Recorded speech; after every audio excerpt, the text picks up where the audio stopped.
Hello everyone and welcome to British Murders, the true crime podcast that focuses exclusively on British murder cases with an occasional glimpse at horror movies. I'm your host Stuart Blues and this is the second episode of Season 5. I hope you had a chance to listen to last week's episode in which I welcomed criminologist and best-selling true crime author Christopher Berry D to the show. It was amazing to pick the brain of someone who sat down and interviewed so many different serial killers. I've read a few of his books now. He sent me his newest one. I can't wait to read that. And I hope you enjoyed listening to it as much as I enjoyed doing it. Now, as you know, at the start of each episode, I like to break the ice a little bit with two opening icebreaker segments. The first of which is this. Welcome to Daddy Facts. And this week's dad fact is thus. In Japan, it's common for golfers to purchase hole-in-one insurance, as it is traditional for them to throw a lavish party to celebrate making that shot. The insurance payout covers the cost of the party, souvenirs for the guests, a tip for the caddy, and a donation to the golf course itself. I'll never need that because I don't play golf because I'm shit at golf. I don't play games that I'm not very good at. Games, sports. I'll stick to football. The second and final opening icebreaker segment is this. The Serial Killer's Book of Haiku. This season's haiku comes from The Serial Killer's Book of Haiku 2 by Rose Bundy, and here is this week's. It's very apt. Tied, he sobs and shakes. Sitting, waiting, savouring. I raise the hammer. A haiku. It's a Japanese poem made up of 17 syllables in 3 lines of 5, 7 and 5. It's also meant to be read in one breath. There is a link to Rose's book in the episode description if you're interested in buying it. And if you want to try and win a copy of one of Rose's haiku books, then please send me a haiku that you've written. I'll read it out on the show. The best one's going to win. I'll let Rose choose. But if you want to enter, that's what you can do. That's my intro waffle done. Let's get into this week's episode. This case was suggested by listener Pam via Instagram, and this week we're in Merseyside, a county in northwest England with 5 boroughs. The boroughs in question are Knowsley, St Helens, Sefton, Wirral, and of course the city of Liverpool. Of those 5 boroughs, we're looking at Sefton this week, but more specifically the village of Melling. Here's my 5 quickfire facts about Melling. The name Melling is derived from the Old English name Mellingers, which translates literally as the followers of Mialla? Meala? Mealla? Let you be the judge. Number 2, Melling Rock, the highest natural point in Sefton Borough, has the remains of a Stone Age settlement around it. Number 3, the English Civil War, which took place between 1642 and 1651, saw one of its more insignificant battles take place on the land around Woodhall Farm. Number 4, the Leeds and Liverpool Canal passes through Melling. Hell of a fact. And finally, Will Sargent, the co-founder and only ever present member of English rock band Echo and the Bunnymen, was born and raised in Melling. I couldn't tell you one song by Echo and the Bunnymen, though I have heard of them. As you can probably tell, I was pulling at strings with those facts. It was a difficult find, but we got there in the end. Now, Melling, it's only a tiny village with a population of 3,493. That's according to the 2011 census. I don't think the 2021 census data is back yet. Included in those few thousand residents was the villain of this week's story, a young man named Brian Mark Blackwell. Born in 1986 to Sidney Blackwell and his mother Jacqueline, Brian Blackwell had a rather ordinary childhood. In fairness, Sidney, or Big Brian as he was known, was roughly 54 when his son was born. Jacqueline was around 43, so to say they were geriatric parents, it's a fair comment. Sidney met his second wife Jacqueline, or Jackie as she was affectionately known, in 1960, with both having been married and divorced once previously. Brian wasn't his father's first child, though. 2 children were born to Sidney's first wife and are significantly older than Brian. As far as I know, Jackie didn't have any other children, but don't quote me on that. Given both of Brian's parents were older than the average parent age in the UK, 30 for women, 33 for men, it makes sense that their approach to investing in Brian's future was the top priority. They put a substantial amount of money away in various accounts to save for Brian's college and university education. With Sydney having 2 kids previously, he also benefited from the whole been there, done that thing, which I imagine can only be beneficial when having another child. Described as being well-mannered, pleasant, intelligent, Brian excelled in school.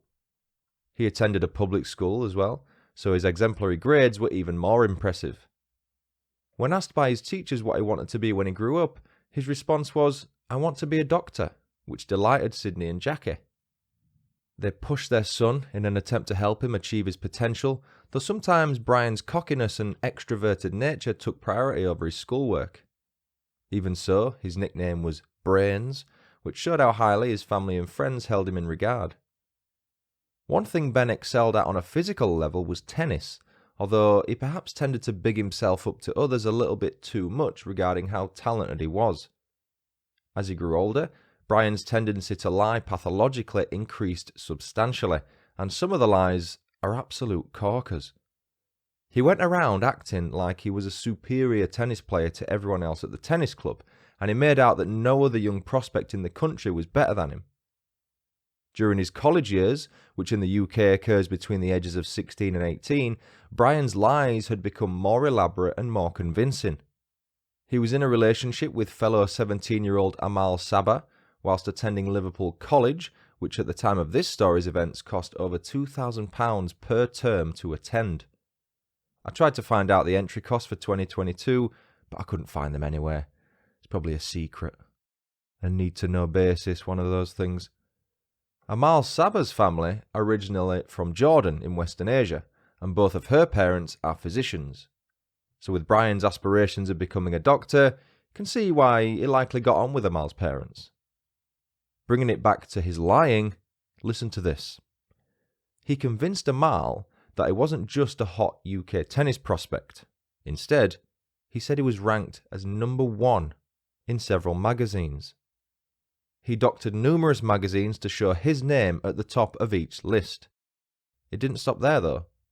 Brian fabricated a sponsorship deal with Nike worth over 50 grand. He forged the paperwork and everything. As far as Amal knew, the paperwork was authentic, and her boyfriend was a superstar. The next Tim Henman, if you will. One fascinating aspect of this story that I discovered whilst conducting my research is that Sydney and Jackie often preferred Brian to hang around with people similar to them and their sort of age group at the local tennis club, rather than him going out with people his own age. Naturally, kids are rebellious, and that side of Brian came out more and more as he grew older. At college, Brian studied maths, biology, chemistry, Spanish, fully expected to receive an A grade in each subject. He's not a daft lad. Far brighter than I was. If he achieved those grades, his dream of attending Nottingham University, which at the time of writing is ranked as the 24th best university in the UK, would become a reality. It's worth noting that Brian's 2 main university choices were Nottingham and Edinburgh, with Brian's preference being the former and his parents' preference being the latter. Both universities eventually accepted his application, and his parents allegedly contacted Edinburgh directly to confirm that he would be attending their university. As his final year at college drew to a close, more time was freed for Brian to continue impressing Amal with his elaborate lies. But why did he do this? Well, in his head, I suppose he felt he would lose Amal if she thought he wasn't such a high flyer. He asked Amal to be his tennis manager, and he wrote her a cheque for £39,000. He will have been at panic stations when it bounced, but he can't have been shocked. He barely had a penny to his name. Not one to stop at such a stumbling block, Brian instead went to the bank and withdrew a lump sum from one of his parents' accounts. The account in question was set up to help pay for Brian's university fees when the time came to apply. If you're wondering why he made this withdrawal, let me explain. Seeing as the cheque to Amal bounced, as it was always going to, Brian wanted to make up for that with a significant gesture. He went out and spent around £6,000 on a Ford Ka, which he gifted to Amal. Jackie discovered what had happened and was far from happy with her son. She visited the bank and explained that the withdrawal should not have been allowed, and for the bank to be wary of any further requests from Brian without his parents' presence. Brian turned his fraudulent activity to his parents' credit cards, with the Bank Avenue now effectively being closed. We've now arrived at a critical part of the story. On the morning of July 25, 2004, Brian attended the tennis club with Sydney as he did so regularly. At some point that day, the then 18-year-old Brian returned home and used his father's credit card to purchase 2 first-class flight tickets to America for Amal and himself. You'd think he would have learned his lesson by then. He'd already made several credit card applications in his father's name, had the lump sum check to Amal bounce, lied about living in the same neighbourhood of some of Liverpool FC's players, and pretended to own a supercar. Regardless, the tickets were booked, and his parents were outraged when they found out. The exact series of events that happened next is difficult to confirm. The reason for that will become apparent in just a moment. Whilst upstairs packing his suitcase, Brian's parents discussed what they would do with Brian due to his lying and fraud getting more and more out of hand. At some point, Brian then made his way downstairs and he attacked both of his parents with a claw hammer and a 10-inch carving knife. The viciousness of the attack, which saw Sydney stabbed 30 times and Jackie stabbed 20 times respectively, was such that, at first, the police thought the pair had been shot. Let me just remind you, these are Brian's parents. Brian first debilitated his parents with the claw hammer before stabbing them repeatedly. The reason I say the exact series of events is hard to confirm is because the only one that can tell the story is Brian. You'll notice the term parricide used in the title of this episode. Parricide is the official term for the intentional killing of one's father and or mother. You might think that Brian's brutal murder of both his parents was the worst part of this story. Well, you haven't heard what happened next. Brian went back upstairs, had a shower, and then he took his now fully packed suitcase to Amal's house where he spent the evening. As far as Amal knew, her superstar boyfriend was taking her on a luxury trip to the United States the following morning. Amazingly, the trip went ahead, and the young couple spent the next 17 days across the Atlantic. They visited New York City, they stayed in the presidential suite of the Plaza Hotel there. They also visited Miami, San Francisco, they stopped off at Barbados for a couple of days. He racked up £30,000 in debt on Sydney's credit cards in the meantime. There are photos available online of the smiling couple on their vacation. The images are haunting. Poor Amal had no idea that she was having such a wonderful time with a cold-blooded murderer who'd killed his parents the day before they boarded their outbound flight. Worse still, she had no idea their desecrated bodies remained at their home for the entire duration of the trip. After the couple returned to the UK, Brian had moved in with Amal and told anyone who asked him where his parents were that they were on holiday in Spain. It took a good while for anyone to raise concerns about Sydney and Jackie's whereabouts, as their neighbours thought they must have gone on holiday based on what Brian was saying. It was only when a neighbour attempted to post a letter through the letterbox on September 5th, 2004, which was exactly 6 weeks after the couple was killed, that the alarm was raised. They noticed a strange smell emanating from the couple's home and called the police. When the officers broke into the property, they found Sydney and Jackie's bodies in the living room where their murderous son had left them. Sydney was still sat in his armchair. In August 2004, the month before his parents' bodies were found, Brian found out that he'd received an A grade in each of his 4 courses. He was due to start his medicine course at the University of Nottingham only a few days after his parents' bodies were found. He was taken in for questioning shortly after the police discovered his parents' bodies on September 5th. At first, Brian denied any knowledge that his parents had been killed, insisting he was in America when the murders had happened. On September 7th, 2004, Brian said the following whilst being interviewed. "I think, because obviously I've been thinking it over in my head, that obviously I am here because the police suspect me of doing this. I have been asked what I consider to be slightly irrelevant questions, and the main topic, the sole reason why I'm here, is to question whether I've done it or not. So, from going to David Lloyd the day before and being with my parents, then to saying goodbye, travelling with the taxi driver to my girlfriend's house, and then straight to the airport with her, and on the plane, I've not been home. Coming home, you say this happened quite a few weeks before, and I believe this rules me out of the question of whether or not I have done it. I am obviously very happy to talk to the police, and I want you to get to the bottom of it because this happened to my parents. But, obviously, I believe I should be dealt with more as a witness than a suspect. I think I have proven that I was not here when it happened, and obviously, if I was not here to do it, then I should not be held. The following day, a sobbing Brian Blackwell admitted to having attacked both of his parents with a claw hammer as well as a knife. He referred to the flat part of the hammer, meaning the part you hit the nail with, as the soft side, which I found very bizarre. He then said, "It didn't seem like I was doing anything. I'd never stabbed anyone, but it didn't feel like it was going in or anything. It didn't seem to have much effect on him, and I had to push him away to stop him. He pushed back an awful lot. I couldn't believe what I'd done. I just couldn't believe what I'd done. I was still very shocked and scared, and I tried to run away and kind of separate myself from what had happened." Brian admitted that he and Amal stayed in a suite at the Plaza Hotel for 3 nights. They ran up a bill of over $2,000. He also confirmed he spent $100 on roses, $6,000 on the trips to San Francisco and Barbados, and ran another one of his dad's account down from being $4,500 in credit to $1,500 in debit. You might think that's the end of this story, but there's 2 more twists in this tale. The first one relates to Brian Blackwell's mental health.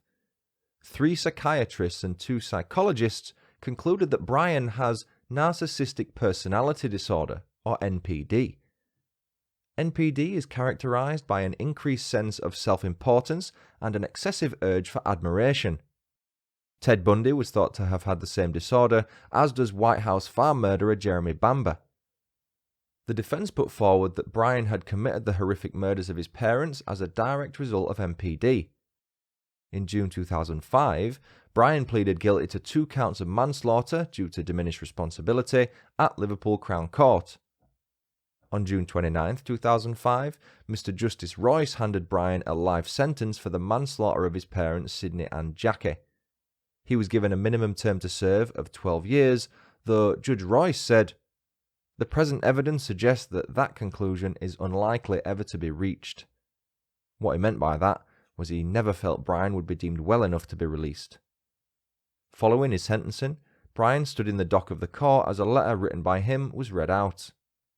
It said, "For every moment of every day, I wish I could turn back the hands of time.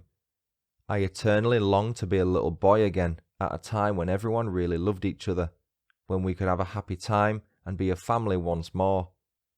I miss them more than anything in the world.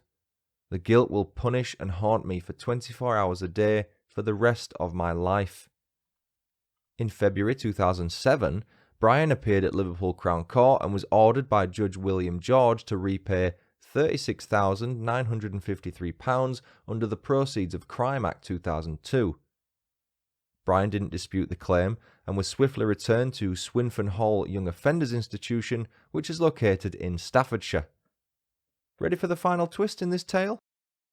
Brian Blackwell was reportedly granted parole in 2016 and is now a free man. And that was the story of British murderer Brian Blackwell. Thanks again to Pam for suggesting that case. I've got 5 new reviews to read out this week, and the last one, it's a belter. Thank you firstly, Apple Podcast user Bank Addict, for leaving British Murders a 5-star rating and review. They said, "I'm really enjoying this podcast. Recently discovered it and can't stop. Well researched, short and to the point, and yet packed with details. Host is easy to listen to, seems very mindful of the victims. Great work." And that's Ada from San Francisco. Thank you very much for that. Thank you, Apple Podcast user Neve Allen, for leaving British Murders a 5-star rating and review. Neve said, "I have you on TikTok, and I am so glad I did so. I've been looking for a British-only murder podcast, and you know exactly how to make them enjoyable, short but informative. Keep it going. I binged all the episodes within a week." Thank you, Apple Podcast user A Girl Called Naomi, for leaving a 4-star rating and review of the show. Naomi said, "Recently discovered this show and have been listening from Series 1, Episode 1. I love true crime, and it's great to find a podcast which features UK murders. I'm from the UK. The show is well researched, and I love Stuart's northern accent. I definitely recommend this show if you're interested in UK true crime." Thank you, Apple Podcast user Alex Stone87, for leaving a 5-star rating and review. Alex said, "I've been listening to your podcast for about a year, and I really enjoy it. Keep up the good work." Here we go now. Finally, thank you, Apple Podcast user, ears in the back of my head, for leaving British Murders a rating and review. It's a 3-star review, but this is gold. It's called So Arrogant. There's 3 O's in so. Reading this out is going to prove my arrogance, I guess. It says, dude is funny. You know what? I'm going to read this in an American accent. Because they are from America. I'm just going to read it out. Dude is funny, but the superior UK is so much better than the US attitude is unhip and immature. Hopefully his attitude will be more sophisticated about the world when he gets older. 3 stars instead of 4 due to his weirdo inferiority. This accent shit. Due to his weirdo inferiority complex about the UK. About the US, sorry. Shut it, dude. It's so embarrassing. Embarrassed myself with that accent. This person's referring to my recent collab with Bobby Holmes of Killer Stories. A basic understanding of friendly banter is required for our episodes, admittedly. But the funniest thing about this, it's not that I almost got 4 stars instead of 3, but the same person felt the need to leave Bobby a 4-star review slagging me off. In Bobby's review, it says, Bobby's shows are very engaging, researched and well written. But that British dude is so rude and arrogant. He thinks everything is the UK is so, there's 4 rows this time, superior to the US. Inferiority complex much? And he makes fun of her for this. I love it. I don't know about you, dear listener, but the irony is not lost on me. Suppose you'd like to leave a review of the show and have it read out in a future episode, ideally a positive one. You can do so on iTunes, Podchaser, you can visit my website. You can also leave star ratings on Spotify now, so please do that. As I just said, the show does now have a website, britishmurders.com. You can leave reviews on there, access my entire backlog of episodes, check out the merch store, register to be a guest. There's all sorts you can do on there. And whilst you're there, why not become a Patreon member? You'll gain early access to ad-free episodes. If you prefer to support the show on a one-off basis, you can do that at buymeacoffee.com/BritishMurders. Thank you to Rose Bundy, Olivia Ashman and Natalie Gilbert for buying me some beers recently. I'm never sure who I've shouted out for Patreon, who's on there, so I'm just going to shout everyone out again. So at the minute, my patrons, I've got Stacey Josviak, sorry if I'm saying that wrong, Henriette Cole, Alex, Mark Strickson, Katie Howard, Justin Weir, Holly Napier. Thank you so much for your continued support. I really do appreciate it. And finally, continue to send me your case suggestions to britishmurderspodcast@gmail.com or message me on social media. You'll get the episode covered eventually, and you'll also get a cheeky shout out. But that's it for now. I promise I'm finished. I've been Stuart Blues.